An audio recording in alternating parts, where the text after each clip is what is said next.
cases, individual allegations as they're being routed through. So you'll notice on the right the violation of policy and procedure manual, which is more of an umbrella violation. You may be wondering, well, what does that encompass? Well, everything from minor to more major offenses. So some examples I can give you of that are regular or emergency vehicle operation, failing to report use of force, and truthfulness. One thing that is interesting to note between this year and last year is the language and attitude complaints have dropped. We theorized a little bit that it may be due to body cameras, and we're also able to kind of appropriately handle those and gauge watching the body cameras. But it's definitely added more staff time to viewing the body cameras, but it's been an important tool for us to make sure that complaints are routed properly. The next slide is the review panel recommendations. So cases that reach the administrative level, which is the most serious level, are then sent to the review panel, which consists of 2 lieutenants and 2 civilians who are appointed by the city council and the mayor after an application and interview process. They decide whether a case has merit. So that means, is there a 51% chance or more that what they complained about happened?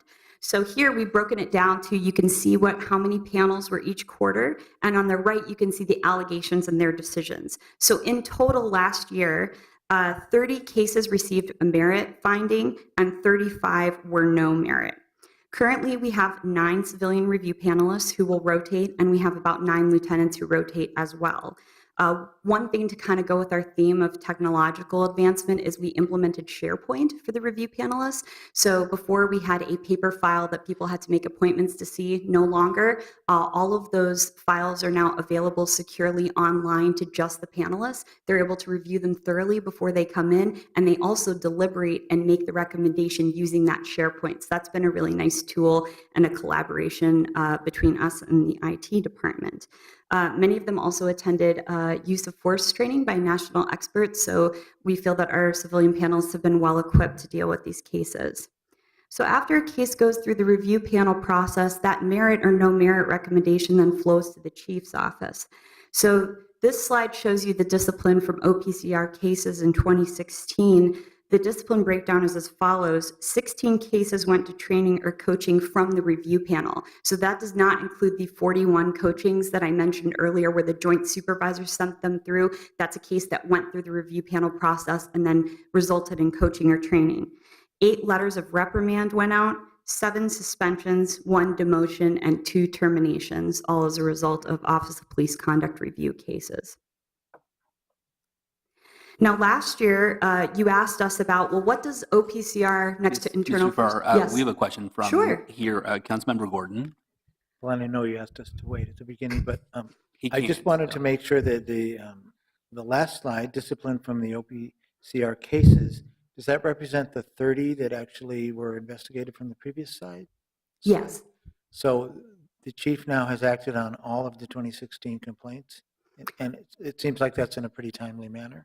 Chair Yang, Councilmember Gordon, it does, and some of the cases are still being decided because the process can be longer, and an officer can choose to grieve the decision. So with those cases, we actually have to wait till the grievance procedure is complete, which can take several months, year for that. So the chief is acting in a timely manner, but sometimes to report the final discipline, we have to wait, even though our process is complete, we have to wait for the grievance procedure to be completely finished before we can report that. Okay, would any of these discipline cases then be older than 2016? Some of them can be. Some of them may be from 2015 that the discipline was imposed in 2016, but I believe that most of the cases on here are actually from 2016.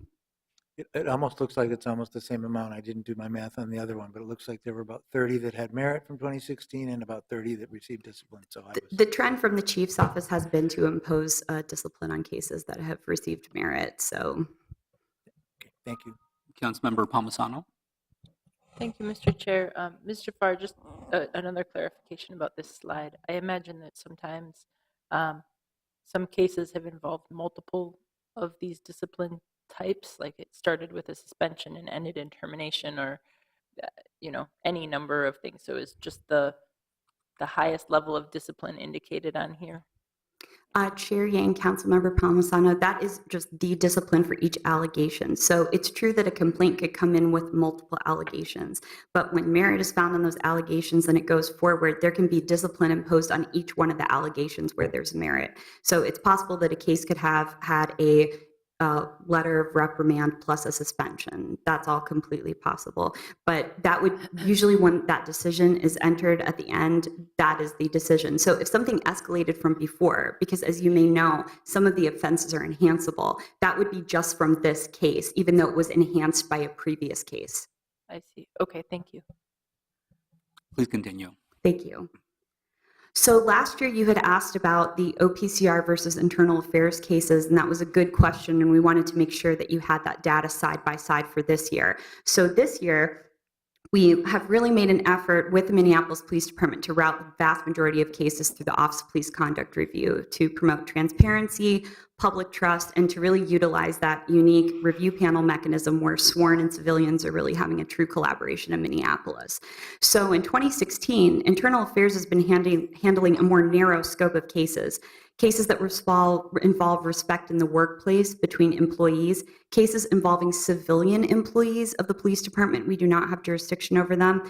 And the third type of case is cases over 270 days. So a good example of a case like that may be a lawsuit is filed with the city about a case we were unaware of, but the original incident happened over 270 days ago.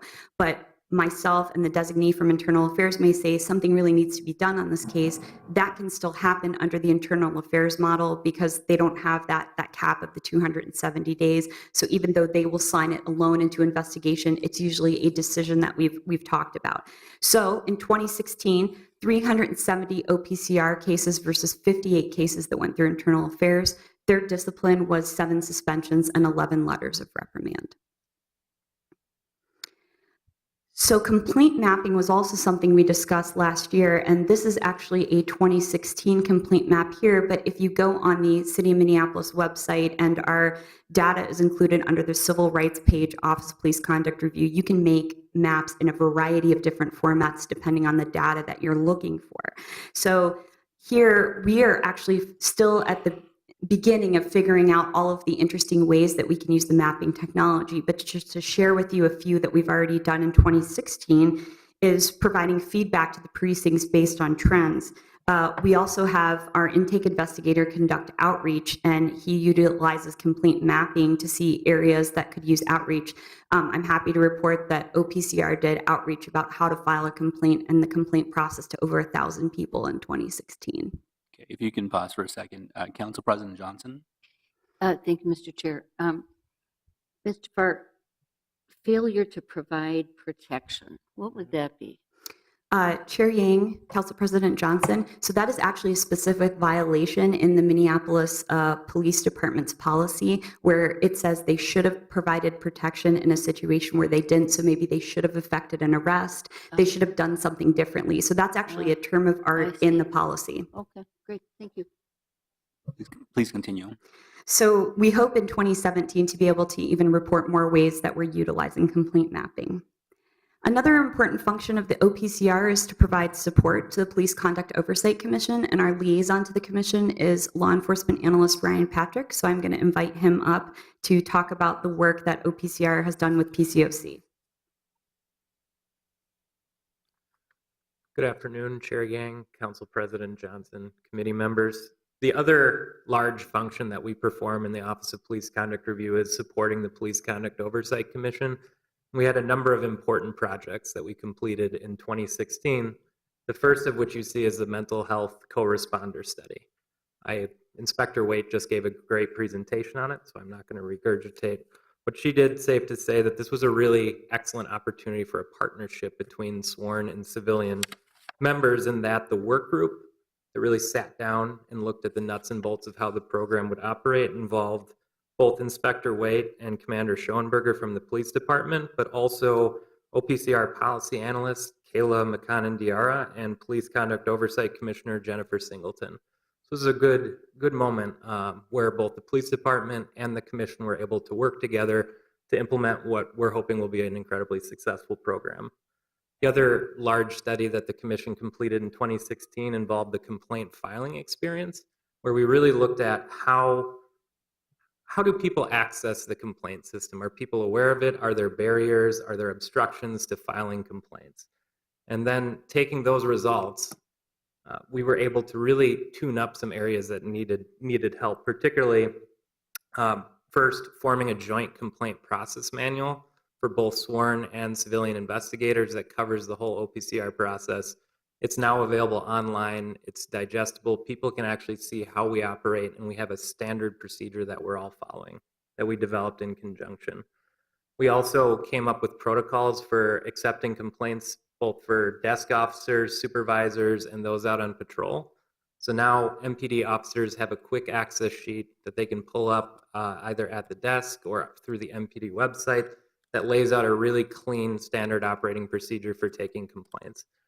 And we provided them with an electronic notification form that they can use to contact the OPCR intake investigator immediately and let them know of a complaint that is popping up. And people are actually using these. It's actually, we're receiving a lot more response from the precincts through this direct line of communication. We provided the Police Conduct Oversight Commission with 120 case synopses, which are short digests of complaints that we've received, allows them to look at patterns in the complaints that we've been receiving, and 36 case summaries, which are actual full kind of lengthy write-ups of the entire complaint process and what took place during the case. It's a nice moment for transparency, and it gives the PCOC a real tool to see kind of the bigger picture of what's going on in complaints. I just wanted to leave you with one last image, and this is the yellow card that we developed as a result of the complaint filing study. All officers have been given this card. They already are equipped with the blue card that has all the contact information regarding a crime incident. This yellow card has all the information that one might need to file a complaint. It's got a short digest of what could happen to a complaint after it's filed, reasons why one might file, all the contact information you need, and how to file that complaint. This can just be handed to someone in a moment, and they now have access to the system. It's a much easier way to provide that service than to have an officer sit there and trying to explain all the different website information where they might be able to file a complaint.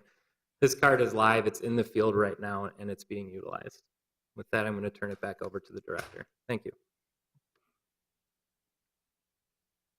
That concludes our presentation. If you have any questions, I would be happy to take them. Okay. Thank you, Director Jafar. I really appreciate that you actually were really within your time. So thank you for that.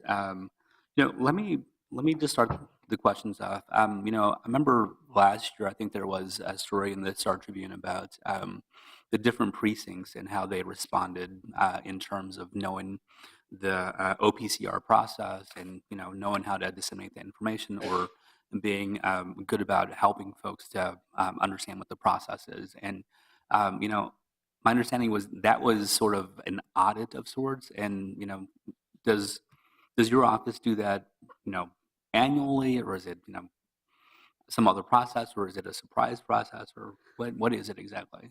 Chair Yang, I think what you're referring to is the study related to what legal analyst Ryan Patrick talked about, the complaint filing study. So that was actually brought on by the Police Conduct Oversight Commission. So that would be a unique study to them. However, what we did was take that information, and as Ryan had said, we not only developed complaint cards, protocols, we actually went out and trained. So we did 8 training sessions for all the sergeant level and above supervisors on all of that information, including a comprehensive overview of the Office of Police Conduct Review. So I feel that we've really opened the lines of communication, and then we're continuing to check on those. And some of the new avenues that we have, such as utilizing the card or electronic notification forms, we've actually been seeing them coming back to us in complaints or complainants noting, I was given this information, this is why I'm filing. So our intention is to keep up with that, but in terms of a comprehensive study, it's very likely that the PCOC will follow up on the results of that study, and then we would look at it again at that time. But our individual efforts are to stay in touch with the precincts to make sure that those training efforts are ongoing. Okay. And when you talked about doing trainings for sergeants and higher level police officers, what's the expectation for the folks who are the beat officers, the patrol officers, that eventually that information will trickle down, or what's the plan for that? Chair Yang, that's an excellent question. The intention is that the information will trickle down, but the Office of Police Conduct Review is actually working with the training division to develop some roll call videos that all of the officers can watch and then rewatch if they need to, not only on our process, but about things they need to be doing in their report writing. So we're hoping that we will have efforts that will go across the board, not just for supervisors, but because I was part of those training efforts along with my intake investigator, it was pretty clearly communicated that these are the expectations. Please share them with the people that are working for you. And the feedback I got was that they appreciated that and were looking forward to having videos they could disseminate. Great. Any other questions? All right, seeing none, I will move for us to receive and file the Office of Police Conduct Review Annual Report for 2016. Any discussion? All right, seeing none, all those, Councilmember Palmisano. Thank you, Mr. Chair. I just wanted to say thank you. This has been terrific, and I think that this last year and this report shows a lot of work and a lot of forthcomingness and transparency that is really a product of your work effort and the police work effort and all of those subcommittees that we took part in. Some of this, it goes directly to one of the subcommittees that I sat on with the Department of Justice consultation, I guess you'd call it. And so just thank you. Thank you. That means a lot to us. Well, thank you for your presentation. And so I've made the motion, and we'll take a vote. Since there is no other discussion, all those in favor, please say aye. Aye. Aye. Any opposed? All right, the motion carries. We are on to our sixth item, which is the collaborative public safety strategies. And this is receiving and filing an update on the process for engagement and distribution of funds for collaborative public safety strategies. And is there anybody here for the presentation? Okay, well, this was noticed, and we had asked for it at the last committee of the whole meeting. Council President Johnson, do you have a few comments for this?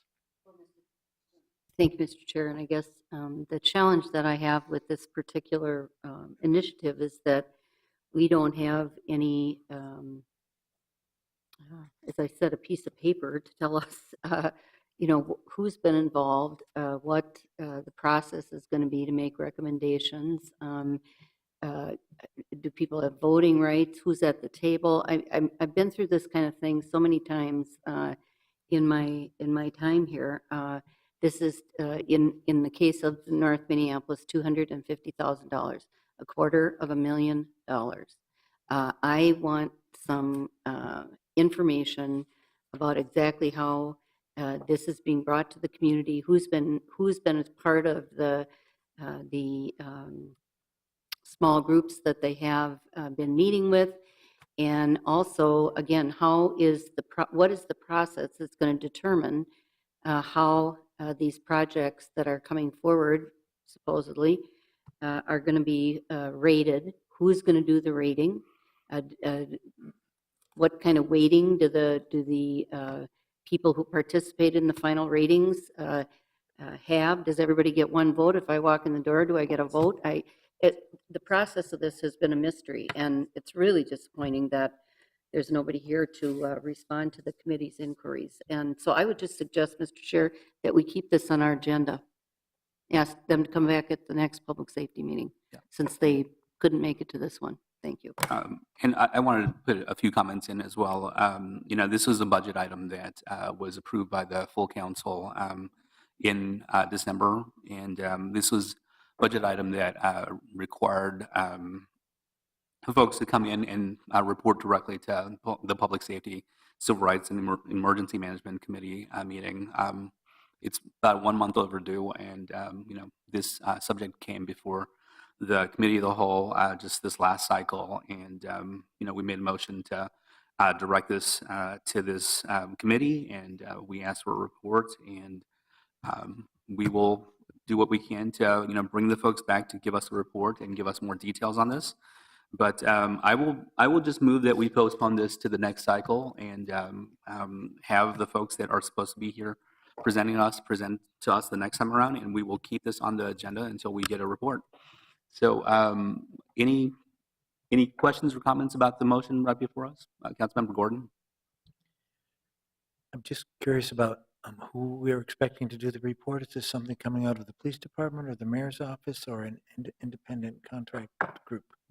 Council President Johnson? Mr. Chair, as Committee Chair Yang said, this came out of the budget last year.